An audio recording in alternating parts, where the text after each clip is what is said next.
Hello and welcome to another Weapon Balance Ideas video, where we try to hypothetically balance weapons in Team Fortress 2.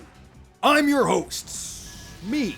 Today we've got the, today's the Pyro. For the sake of everyone's sanity, I won't be trying to rebalance the basics of Pyro. Don't want to open that can of worms again. But instead, I'm just gonna focus on unlocks. It's easier that way. And feel free to comment your own ideas, or which ideas you like, or which ones are dumb. So let's begin. Pyro pretty much only has 3 flamethrower unlocks, and the only one I really have an issue with currently is the Phlogistinator. And maybe not for the same reasons that some people do. I just think it's bland. Its stats are very uninspired. I mean, you got a laser flamethrower, and it's just a crit gimmick, no air blast. Pretty lame. The entire weapon stats just boil down to on fire damage, and you can't compression blast. But just the fact that it has no air blast is already very limiting to how the weapon can be used. And the current Phlogistinator is kinda stuck in a point where it's usually fairly easily countered by better players, but there's still a group of people who don't find it very fun to fight. So I guess the idea for this one would be to make the weapon better overall, but less potentially annoying to fight? Maybe? Alright, so here's what I'm gonna say. First, allow to be charged by all damage dealt instead of just fire damage. Now that's a pretty minor change, but there's now a better reason to run the shotgun with the Phlogistinator. As it is right now, you're kind of gimping yourself by using the shotgun with the Phlog because you lose out on any ranged building. I mean, like I said, what you can do with the Phlogistinator is already kinda limited, so this just encourages more variety with your secondaries. You can also gain from your melees, but who really cares? Then, maybe try to make it a better ambushing or, hit and run kind of weapon by adding a plus 33% afterburn damage bonus, bringing the afterburn damage from 6 per second to 8. So you can kind of sneak up on some people, burn them for a little bit, then retreat and let the afterburn do its job. For whatever reason, there's not currently a pyro weapon that has a positive focus on afterburn, so hey, why not make it a Phlog? Then, add this weapon does not require ammo, just like any other Groordbort weapon. You'd get a little bit more consistency, but more importantly, it would play into a new downside. A cooldown. The longer you continuously hold down the fire button, the less direct damage it'd do, and then return to normal over time. You all know how this works. It's just kind of like a basic, cooldown type thing. I'm thinking maybe minus 10% for every second after the first, down to like a max of minus 30. So it takes 4 seconds to reach your maximum of minus 30, and then let's say recovery time is equal to the fire time. So at the max penalty, it takes 3 seconds to recover, I guess. Does that make any sense? I mean, the damage might drop too quickly, but a second in TF2 is a fairly long amount of time. Or maybe the recovery time is too long, but you get the general idea. The specifics don't matter as much. So now there would be some more strategy involved with WM1. The Phlogistinator would deal more afterburn damage, not require ammo, and Mumph could be built through all damage sources. Hopefully that can make it a little bit more interesting and kind of focus on hit and run and ambushing. Would it work?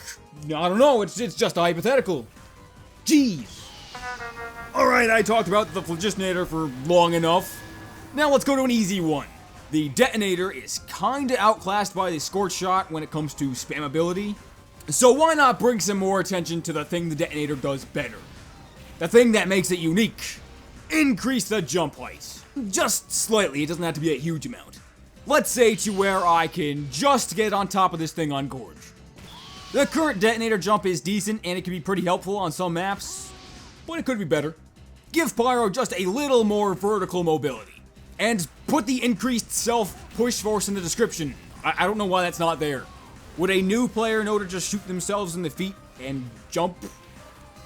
I don't know. And then you know what? Reduce the damage penalty from minus 25% to minus 15%. Not dealing full crits on burning enemies is kind of already downside enough when compared to the flare gun. The damage penalty doesn't really need to be that high. That would increase the direct damage from 23 to 26 and the mini crit damage from 30 to 34, so it's just a tiny boost. Oh boy, it's the reserve shooter, everybody's favorite pyro weapon. For the sake of this idea, let's say Soldier's reserve shooter and Pyro's reserve shooter have been split into two weapons. Realistically, that's probably the only way you can make it balanced on both. And I'm sure most of you know that the reserve shooter is pretty strong on Pyro. I mean, it's fairly easy to use, especially in combination with the Degreaser, and it's capable of dealing more damage in a single mini crit shot than a crit flare will do, and it still has 3 shots left over. But with that said, I do not want to see it nerfed to the ground.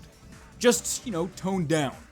So let's say Pyro's reserve shooter has a clip size penalty of minus 50% instead of minus 34%. And I'm gonna say change mini crits launch targets to a plus 30% damage bonus against launch targets. A mini crit being plus 35% damage and ignoring fall off, so it's still capable of dealing almost as much damage, but now it is also affected by fall off. So it is mostly worse, but in a scenario where that launch target is also covered in Girardi, or marked for death. Okay, that's a lot of red, but it's not nearly as bad as it looks. It's mostly a downgrade to the current version, but it is still capable of dealing close to 120 damage in a single shot against the launched enemy. And hey, the shooter was still a good weapon on Pyro back when it only had 3 shots in a clip. It would still be a fine weapon, just not dumb. Not as dumb. So for your flare guns, you got the flare gun for damage, the detonator for mobility, and the scorch shot for spammability, and then the Manmelter for support, Phlogistinator. I don't know. I mean, the Manmelter isn't bad, especially since it got 2 buffs fairly recently, but the others are kinda generally more useful. The Manmelter is obviously meant to pair with the Phlogistinator, and it does that pretty well, but the Scorch Shot kinda gets you easy long-range moves without needing to be as accurate.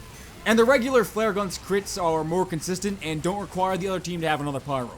Here's how I think you make the Manmelter a really cool weapon. Change the lame old flare projectile to a laser projectile.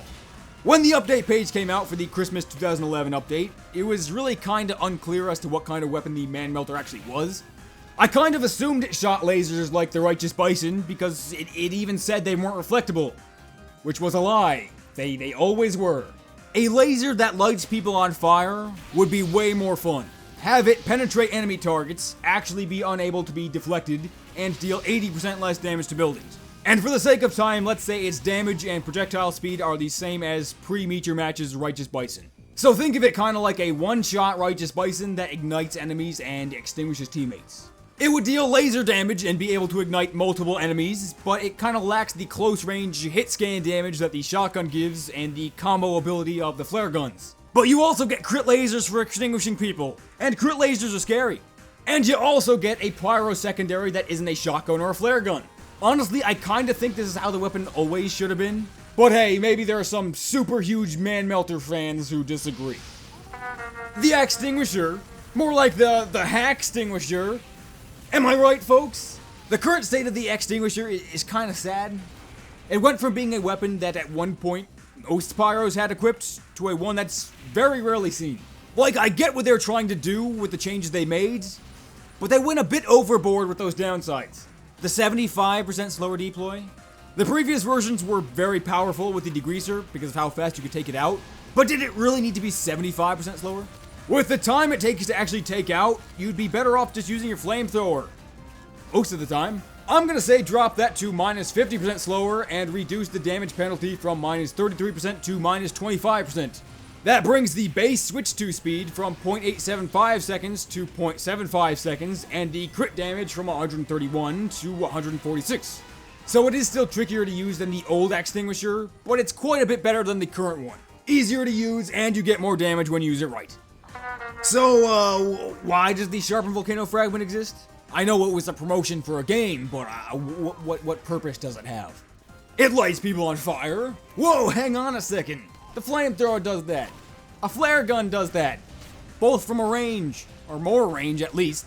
The only place the fragment is sorta useful is medieval mode. But even then, people constantly dropping health kits when they die kinda puts a stop to that afterburn. Here's what I say. Make it mark people for death. One target at a time, 15 seconds, just like the Phantom War. Then increase the afterburn duration from 10 seconds to 15. Bam, one hit, that person is taking mini crit afterburn. And mini crits from everything. Okay, it's still not that practical, since it does require Pyro to actually hit someone with a melee instead of using their flamethrower. But hey, a weapon could be more for fun. Or if you want to watch your victims suffer from mini-crit afterburn. Or you could use it to help out your teammates by marking a target. The Volcano Fragment doesn't need to be some super useful utility weapon for Pyro, but it does kinda need something else. It needs more going for it. This might make it kinda unique, kinda fun. It probably doesn't need to be too much more than that. When I talked about the third degree a while back, I mentioned the idea to make it so that on hit, you would transfer enemy overheal to yourself. That way there'd be some pretty significant rewards if you want to risk running up to that overhealed heavy and smacking them with your laser axe thing. Basically, you steal their overheal if they have it, or heal damage based on the amount of overheal they have when you hit them. Then I said give it a downside like a 20% slower swing speed. And then that way the third degree is better overall, but isn't a direct upgrade anymore.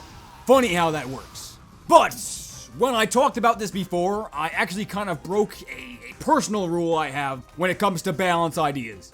I really don't like the concept of all of a weapon's upsides or all of a weapon's downsides only applying to one other class. Kinda like the Spycicle or the Razorback. And it's even worse when they exist only to counter a class that usually acts as a counter to the class using it, like the Spycicle or the Razorback. Plus, those kind of weapons tend to be kind of boring. You know, like the... yeah, you get it.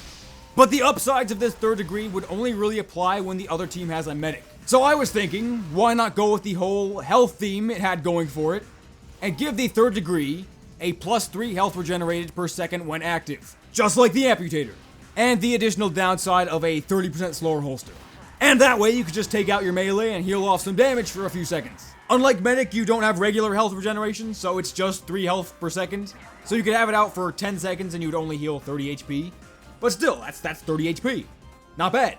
It gets more of like a utility use. But you do switch off of it just a little bit slower, so if you get ambushed, you might be in a little bit of trouble. This would kinda take a weapon that has just 1 stat and increase it to 5. But if it makes a weapon that nobody ever uses worth using, it's worth it. Who cares how many stats it has? It could be 28. Who cares? Alright, that's it. Depending on when that actual Pyro update comes out and how many balance changes that has with it, this video is probably going to be the one that's the most outdated, the quickest. So better to get it out now, I guess. To compare it to what actually happens, you know? Yeah, you know. Next time's the Demo Man. That's it. It's the Demo Man. We're done here.